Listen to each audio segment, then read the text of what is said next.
अयोध्या में हनुमानगढ़ी की सीढ़ियों पर नमाज पढ़वाने का पाप क्यों करवाया गया? जो लोग आस्था की बात करते हैं उन्होंने हमारे पवित्र हनुमानगढ़ी में नमाज तक पढ़वाने का प्रयास किया था।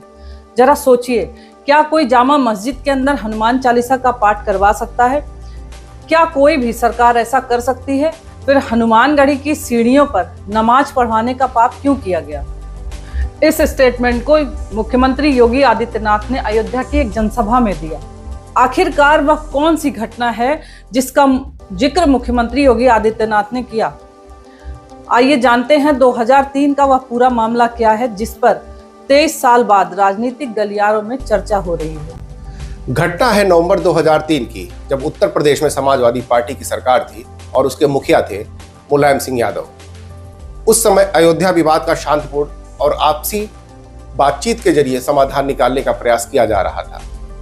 इसी कड़ी में हिंदू और मुस्लिम दोनों समुदायों के बीच भरोसा और भाईचारा कायम करने के लिए एक बड़ी पहल की गई।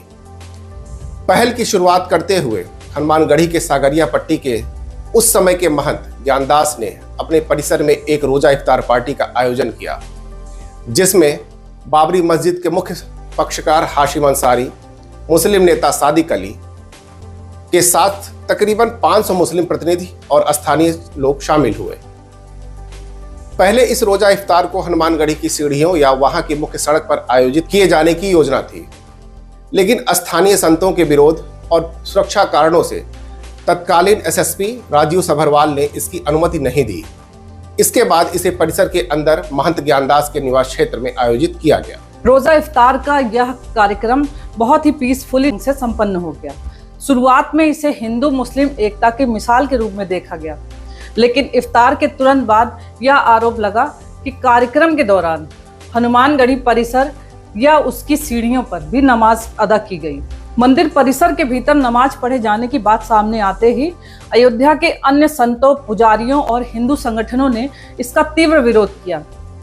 उनका मानना था, सनातन धर्म के इतने पूजनीय और प्राचीन मंदिर के नियमों व पवित्रता के खिलाफ इस तरह की नई परंपरा शुरू नहीं की जा सकती।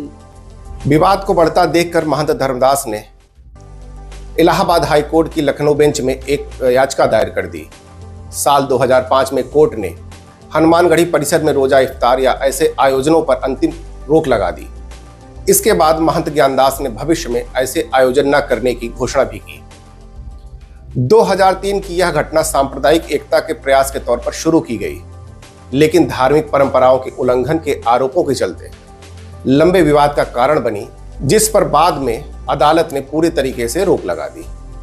2003 की यह घटना उत्तर प्रदेश की राजनीति में तुष्टीकरण बनाम आस्था के बहस का एक बड़ा कारण रही है, जिस पर तीखे राजनीतिक बयान सामने आते रहे हैं। अगर कहें तो जहां तक एक पक्ष इसे अपनी भाईचारे की अधूरी मिसाल के तौर पर देखता है, वहीं दूसरा पक्ष इसे धार्मिक मर्यादा के उल्लंघन और राजनीतिक तुष्टीकरण के इतिहास के रूप में पेश करता है।